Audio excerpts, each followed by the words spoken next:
Hello everyone, welcome to PA Commerce classes. How are you all? I hope you all are doing well. आज के video में हम discuss करेंगे dividend के इररेलेवेंस theory के बारे में, जिसमें MM theory and residual approach को डिस्कस करेंगे। सो स्टार्ट करते हैं। रेजिडुअल अप्रोच क्या होती है? देखिए, कल हमने डिस्कस किया था Gordon model and Walter model, जिन्होंने क्या बोला था कि जो डिविडेंड का डिसीजन होता है, जो डिविडेंड की पॉलिसी होती है, वो बिल्कुल रेलिवेंट होती है। अगर एक फर्म जो है डिविडेंड पे करती है या नहीं करती है तो उसका इफेक्ट पड़ता है, वो रेलिवेंट होती है वैल्यू ऑफ फर्म के लिए। लेकिन अब हम बात कर रही हैं इररेलेवेंस थ्योरी की। इररेलेवेंस जो कॉन्सेप्ट है वो ये कहता है कि चाहे तो कंपनी डिविडेंड दे या चाहे वो डिविडेंड ना दे, उसका कोई इफेक्ट नहीं आएगा आपकी वैल्यू ऑफ फर्म पर। अब वो जो है इस residual approach and MM theory में बताया गया है। सो इस बारे में डिस्कस करेंगे। रेजिडुअल अप्रोच क्या मानती है? The earning available may be retained in the business for reinvestment. पहले तो बात ये है कि जो रेजिडुअल अप्रोच है वो ये मानती थी कि जो इन्वेस्टर हैं वो ये एज्यूम करते हैं कि जो उनको डिविडेंड दिया जाए या फॉर्म में रिटेन कर लिया जाए, बात एक ही है। वो इसमें डिफ्रेंशिएट नहीं करते हैं कि उनको डिविडेंड दिया ही दिया जाए तब ज़्यादा बेनिफिट है या फिर री इन्वेस्ट कर दिया जाए तब ज़्यादा बेनिफिट है। सो अर्निंग जो अवेलेबल होती हैं तो जो इन्वेस्टर है वो ये चाहते हैं कि बेशक से उनको री इन्वेस्ट कर दो या फिर उनको डिविडेंड दे दो, वैल्यू ऑफ फर्म पर कोई इफेक्ट नहीं पड़ेगा। रेजिडुअल अप्रोच कहती है कि जितना फर्म को प्रॉफिट हो रहा है या तो वो उसको रिटेन कर ले और उसको फिर से री इन्वेस्ट कर दे, और जितना अगर उसको कैपिटल की रिक्वायरमेंट है, मान लीजिए अब जो फर्म है, फर्म को प्रॉफिट होता है 1 लाख रुपीज़ का एंड इन्वेस्टमेंट के लिए उसको रिक्वायरमेंट है 80,000 रुपीज़ की। अब 80,000 को क्या करेगी फर्म जो है? इन्वेस्ट कर देगी, री इन्वेस्ट कर देगी, एंड जो 20,000 का बचा हुआ प्रॉफिट है वो उसको एज अ डिविडेंड जो है अपने शेयर होल्डर्स में डिस्ट्रीब्यूट कर देगी। सो ये कहता है रेजिडुअल अप्रोच की जो बच जाता है, रेजिडुअल क्या होता है? बचा हुआ अवशेष, जो बच जाता है प्रॉफिट, जितना आपने री इन्वेस्ट करना था, जितने की ज़रूरत थी वो आपने इन्वेस्ट कर दिया, और जो बच गया है वो आप क्या करोगे? शेयर होल्डर में एज अ डिविडेंड डिस्ट्रीब्यूट कर दोगे। ये कहती है रेजिडुअल अप्रोच। सो इसका मानना ये था कि जो शेयर होल्डर हैं वो ये डिफ्रेंशिएट ही नहीं करते हैं इन्वेस्टर की आप उसको डिविडेंड दोगे या फिर रिटेन करके फर्म में लगाओगे, बात एक ही होगी, वैल्यू ऑफ फर्म पे कोई इसका असर नहीं पड़ेगा। सो ये भी कैसी थी? इररेलेवेंस थ्योरी थी। अब नेक्स्ट हम डिस्कस करते हैं मोदी गिलियानी मिलर, जो एग्ज़ाम में बार बार पूछी गई है। मेनली यही पूछा जाता है कि जो इररेलेवेंस थ्योरी है वो किसने दी थी? एमएम कॉन्सेप्ट को बोला जाता है। घुमा फिरा कर बस यही क्वेश्चन पूछा गया है, ज़्यादातर एमएम थ्योरी के बारे में पूछा गया है, या फिर वोल्टर एंड गॉर्डन मॉडल में जो फॉर्मूला है वो मैचिंग में पूछ लिया, या फिर जो कोई अजम्पशन है उसके बारे में पूछा जाता है। सो मोदी गिलियानी मिलर की थ्योरी बहुत ही फेमस है। उन्होंने देखिए किसने दी थी? MM theory was proposed by Franco Modigliani and Merton Miller in 1961। अब जो यहाँ पे हाईलाइट है, उन्होंने ये क्यों बोला है कि जो इररेलेवेंट है वो क्यों है एक कंपनी के लिए डिविडेंड देना या ना देना? क्योंकि जो एमएम थे वो ये मानते थे the only thing that impact the valuation of a company is it's earning. जो कंपनी का वैल्यूएशन है ऑफ अ कंपनी वो किस पे डिपेंड करता है? उसकी अर्निंग पे डिपेंड करता है। एंड जो अर्निंग है, अब देखिए उसका वो अर्निंग जो होती है वो किसका डायरेक्ट रिजल्ट है? Which is direct result of the company investment policy and future prospectus. अब देखिए एमएम ने क्या बोला कि चाहे तो आप डिविडेंड दो चाहे आप डिविडेंड मत दो, उसका कोई फर्म पर इफेक्ट नहीं पड़ेगा, वैल्यू ऑफ फर्म पर इफेक्ट नहीं पड़ेगा। ऐसा उन्होंने क्यों बोला? क्योंकि वो मानते थे कि जो वैल्यूएशन ऑफ कंपनी है वो किस पे डिपेंड करती है? उसकी अर्निंग पे डिपेंड करती है, और अर्निंग किस पे डिपेंड करती है? कंपनी की इन्वेस्टमेंट पॉलिसी पर डिपेंड करती है, ना कि डिविडेंड पॉलिसी पर। वो मानते थे कि फाइनेंसिंग डिसीजन इंपॉर्टेंट है, इन्वेस्टमेंट डिसीजन इंपॉर्टेंट है, डिविडेंड जो पॉलिसी है या डिविडेंड डिसीजन इंपॉर्टेंट नहीं है, वो मैटर नहीं करता है। सो उनका मानना ये था the investment decision is thus dependent on the investment policy of the company and not on the dividend policy. So यही रीज़न था, वो ये मानते थे कि जो फर्म की कंपनी का जो कंपनी है उसका इवैल्यूएशन, जो वैल्यूएशन आप करोगे वो किसकी बेस पर होगा? उसकी अर्निंग पर की बेस पर होगा, एंड जो अर्निंग है वो किसका रिजल्ट होती है? कंपनी की इन्वेस्टमेंट पॉलिसी का। सो यहाँ पर तो डिविडेंड डिसीजन का कोई रोल ही नहीं है।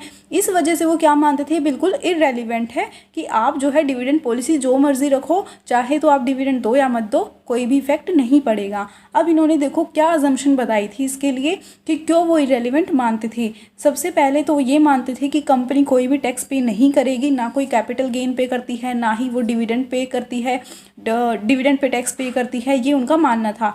And there are no differences in taxes applicable to capital gain and dividend. अगर कोई टैक्स भी है तो वो एप्लीकेबल नहीं है कैपिटल गेन और डिविडेंड पर। ये एमएम की अजम्पशन थी। अब नेक्स्ट वन इज़ फर्म जो है उसकी फिक्स्ड इन्वेस्टमेंट पॉलिसी है।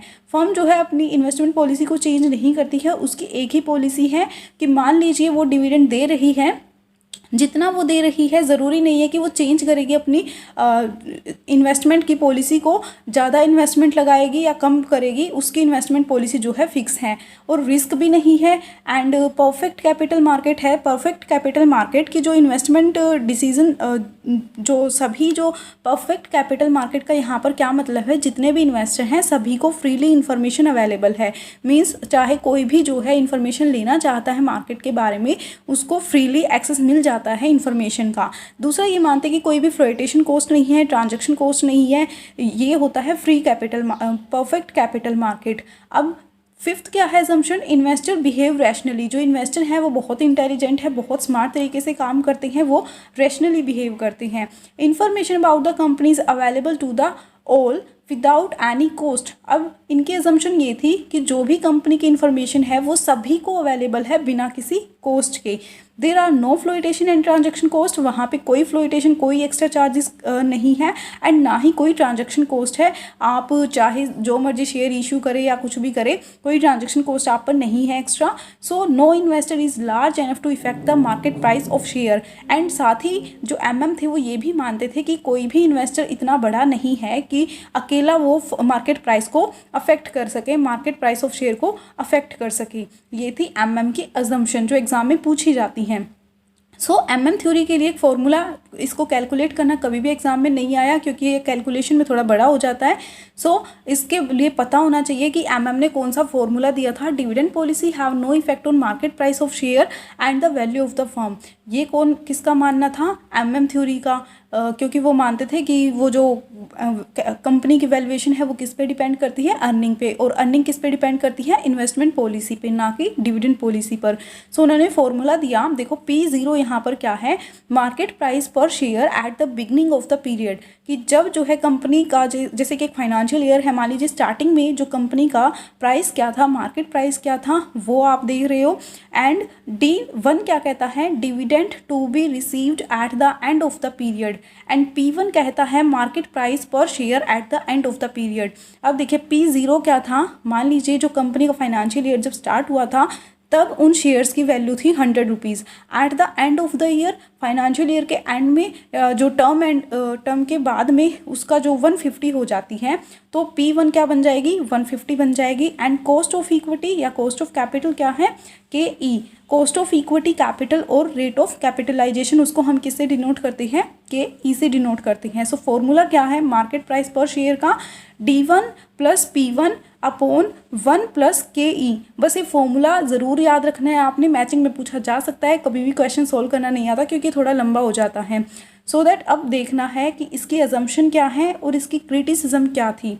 अजम्पशन थी, देखो ये मानते हैं कि फिक्स्ड इन्वेस्टमेंट पॉलिसी है कंपनी की और अनसर्टेनिटी का कोई रिस्क नहीं है। लेकिन आपको पता है फ्यूचर हमारा अनसर्टेन है, कभी भी कुछ भी हो सकता है, सबको लगा रहता है, इस बात की टेंशन सभी को रहती है। तो हम बिल्कुल ऐसे फ्री होके नहीं बैठ सकते कि कोई रिस्क नहीं है अनसर्टेनिटी का। So investor is indifferent between dividend and capital gain income. अब यहाँ पे देखिए ऐसा क्यों बोला गया है कि जो इन्वेस्टर हैं वो इनडिफरेंट हैं, वो मतलब मान लीजिए 500 की रिटर्न जो है इन्वेस्टर चाहते हैं, अब वो क्या चाहते हैं कि 200 रुपये जो 200 रुपीज़ हैं वो उनको कैश में मिले एंड जो 300 रुपीज़ हैं वो उनका कैपिटल गेन बन जाए। सो वो इनडिफरेंट है, या फिर वाइस वर्सा भी हो सकता है, वो ये भी सोच सकते हैं कि उनको 300 जो है कैश मिले एंड 200 जो है उनका कैपिटल गेन बन जाए। तो इन्वेस्टर बिल्कुल इनडिफरेंट है डिविडेंड और कैपिटल गेन इनकम के बीच में। और फिर वो ये भी मानते थे कि कोई टैक्स पे नहीं कर रही है फर्म एंड कैपिटल मार्केट बिल्कुल परफेक्ट है, सबको सारी इन्फॉर्मेशन अवेलेबल है, कोई ट्रांजैक्शन कॉस्ट नहीं है, कोई फ्लोटेशन कॉस्ट नहीं है और इन्फॉर्मेशन भी फ्रीली अवेलेबल है। ये उनकी अजम्पशन थी। अब देखिए क्रिटिसिज्म इनको क्रिटिसाइज़ क्यों किया जाता है इनकी थ्योरी को? पहली बात तो परफेक्ट मार्केट जो है अनरियलिस्टिक है, क्योंकि आपको भी पता है एक तो बिल्कुल भी इन्फॉर्मेशन फ्रीली अवेलेबल नहीं है कि कंपनी के बारे में सभी इन्वेस्टर को सेम इन्फॉर्मेशन अवेलेबल नहीं है।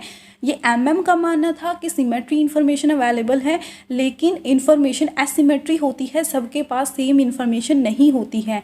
सो ये तो इनकी क्रिटिसिज्म जो है परफेक्ट कैपिटल मार्केट के लिए थी। एंड सेकेंड, अगर हम देखें तो टैक्स तो प्रेजेंट मार्केट में होते हैं, अगर ये बोला जाए कि टैक्स है ही नहीं तो ये भी बिल्कुल कैसा होगा, इनरियलिस्टिक होगा। अब सेकंड क्या कहते हैं कि अनसर्टेनिटी का रिस्क तो देखो होता है, आपको भी पता है जो फ्यूचर है वो अनसर्टेन है। हर पर्सन यही सोचता है कि फ्यूचर अनसर्टेन है, कल को क्या पता क्या हो जाए। कल को जो आपका जो प्रॉफिट है, मान लीजिए जो डिविडेंड आज आपको मिल रहा है, आप उसको री इन्वेस्ट कर रहे हो, कल को कंपनी को लॉस हो गया तो कल को आपको मिले ही नहीं, तो जो इन्वेस्टर है वो क्या सोचेंगे कि नहीं कल के रिस्क से तो अच्छा है कि हम आज ही अपना डिविडेंड ले लेते हैं, आज ही अपना प्रॉफिट ले लेते हैं। सो दैट अब अनसर्टेनिटी का रिस्क तो देखो जो इन्वेस्टर होते हैं उनको होता है, तो ये भी बिल्कुल कैसी हो जाएगी, अनरियलिस्टिक अजम्पशन हो जाएगी। सो theory believe that the share holder wealth is not affected by the dividend. अब जो एमएम थे उन्होंने क्या बोला कि जो शेयर होल्डर की वेल्थ है वो इफेक्ट नहीं होगी डिविडेंड से। उन्होंने ऐसा क्यों बोला था? क्योंकि देखो अगर आप डिविडेंड देते हो, अब इसके लिए एक सिंपल सा फंडा ये समझो कि मान लीजिए आप इन्वेस्टर को डिविडेंड दे देते हो एंड जिसको कैश की ज़रूरत नहीं है वो क्या करेगा, फिर से उसको री इन्वेस्ट करेगा। लेकिन एमएम क्या कहते थे, मान लीजिए एक इन्वेस्टर है, उसको कैश की ज़रूरत है। पहले देखो एक जो शेयर था उसका जो प्राइस था 100 रुपीज़ था, एंड देन फिर जो है उस पर री इन्वेस्ट कर दिया उसने, जो उसको डिविडेंड मिलना था वो कंपनी ने क्या किया, री इन्वेस्टमेंट उसकी कर दी। अब उसकी जो वैल्यू है 150 रुपीज़ हो गई है। ठीक है, अब आगे चल के इन्वेस्टर को ओनली 50 रुपीज़ की ज़रूरत है, तो वो क्या करेगा, जो 100 एंड 150 के बीच का डिफरेंस है उसको क्या करेगा, सेल करेगा। यहाँ पे एमएम ने एक बात बोली थी कि वो क्या कर सकते हैं, होम मेड डिविडेंड बना सकते हैं। देखो कंपनी क्या कर रही है तुम्हारे लिए, मतलब जो कंपनी है वो इन्वेस्टर्स के लिए क्या कर रही है, री इन्वेस्टमेंट कर रही है, वैल्यू ऑफ फर्म को इंक्रीज़ कर रही है। लेकिन इन्वेस्टर के हाथ में क्या है कि वो अपना होम मेड डिविडेंड बना ले, मीन्स जब उसको ज़रूरत है कैश की वो क्या करे, अपना जो हिस्सा है, जो डिफरेंस है उसको शेयर कर क्या कर सकता है, सेल कर सकता है और अपना एज अ डिविडेंड उसको ले सकता है। बात ऐसी है कि मान लीजिए 100 रुपीज़ उसने इन्वेस्ट किए थे, एक शेयर था, और फिर बाद में उसको 50 रुपीज़ डिविडेंड अगर मिलना था, लेकिन कंपनी ने क्या किया, इन्वेस्टर को 50 रुपीज़ देने की बजाय उसको री इन्वेस्ट कर दिया। अब देखिए वैल्यू कितनी हो गई है शेयर की, 150 रुपीज़। आगे चल के इन्वेस्टर को ज़रूरत पड़ती है सिर्फ 50 रुपीज़ की, तो कंपनी क्या कहती है कि भाई हम तुम्हें डिविडेंड नहीं दे रहे हैं, तुम क्या करो, वो अपना होममेड डिविडेंड बना लो, बेशक उसका जो 50 रुपीज़ का है वो वाला हिस्सा सेल कर दो और अपना एज अ डिविडेंड अपने हिस्से को जो डिफरेंस है उसको रख लो। तो ये मानना था एमएम का कि अगर आप डिविडेंड दोगे तो भी जिसको ज़रूरत नहीं है पैसे की वो उसको री इन्वेस्ट करेगा, और अगर किसी को ज़रूरत है तो वो अपना हिस्सा सेल करके अपना डिविडेंड ले ले। इसी वजह से एमएम मानते थे कि ये बिल्कुल इरेलीवेंट कॉन्सेप्ट है कि वो वैल्यू ऑफ फर्म को इफेक्ट करेगा डिविडेंड देना या ना देना। अब इसके लिए वैल्यूएशन का फॉर्मूला है, एक तो ये P1 वाला जो हम ऑलरेडी डिस्कस कर चुके हैं, इनको जस्ट याद आपने लर्न करना है, जो एग्जाम में मैचिंग में पूछे जा सकते हैं, अभी तक पूछे नहीं गए क्योंकि कैलकुलेशन इसकी लंबी जाएगी। सो नेक्स्ट है वैल्यू ऑफ फर्म। अब वैल्यू ऑफ फर्म के लिए NP0 is equal to N plus, ये सेम फॉर्मूला ऐसे ही एग्जैक्टली अभी तक पूछा नहीं गया है, बट मैंने स्लाइड रख दी है कि हो सकता है एग्जाम में पूछा जाए। सो नेक्स्ट जो कल वाला क्वेश्चन है, which one of the following statement is false, ये इसका आंसर होगा बी, क्योंकि देखिए एक इफेक्टिव डिविडेंड पॉलिसी होगी तो वो इम्पोर्टेंट टूल है गोल ऑफ वेल्थ मैक्सिमाइजेशन के लिए।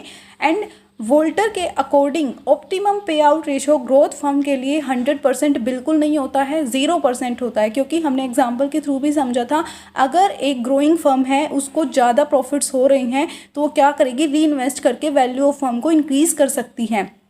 ठीक है, अब क्या होगा कि अगर वो सारा पे करेगी तो उसकी जो वैल्यू ऑफ फर्म है वो डिक्रीज़ होगी। अगर ग्रोइंग फर्म है तो उसको पूरा इन्वेस्ट कर देना चाहिए, डिक्लाइनिंग फर्म है तो उसको पूरा का पूरा जितना भी प्रॉफिट हो रहा है वो डिस्ट्रीब्यूट कर देना चाहिए, वो डिविडेंड दे देना चाहिए। एंड जो एक नॉर्मल फर्म है वो चाहे डिविडेंड दे या ना दे उसका कोई फ़र्क नहीं पड़ेगा।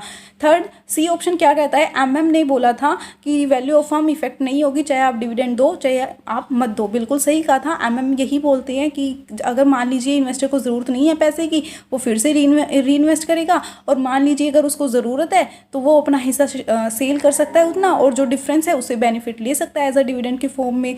और डी क्या कहता है, बर्ड इन हैंड थ्योरी, ये आपको भी पता है, मायरन गॉर्डन ने दी थी। उन्होंने बोला था कि हम जो है रिस्क को प्रेफर नहीं करेंगे, कल क्या पता जो हमारे प्रॉफिट आज के टाइम में वो कल लॉस में कन्वर्ट हो जाए, तो इससे बेटर है कि आज ही हम अपना डिविडेंड ले लें। सो उन्होंने ही बर्ड इन हैंड थ्योरी दी थी। तो यही था आज की वीडियो में इररेलेवेंस थ्योरी के बारे में। So thank you so much, have a bright future, all the very best for your exam.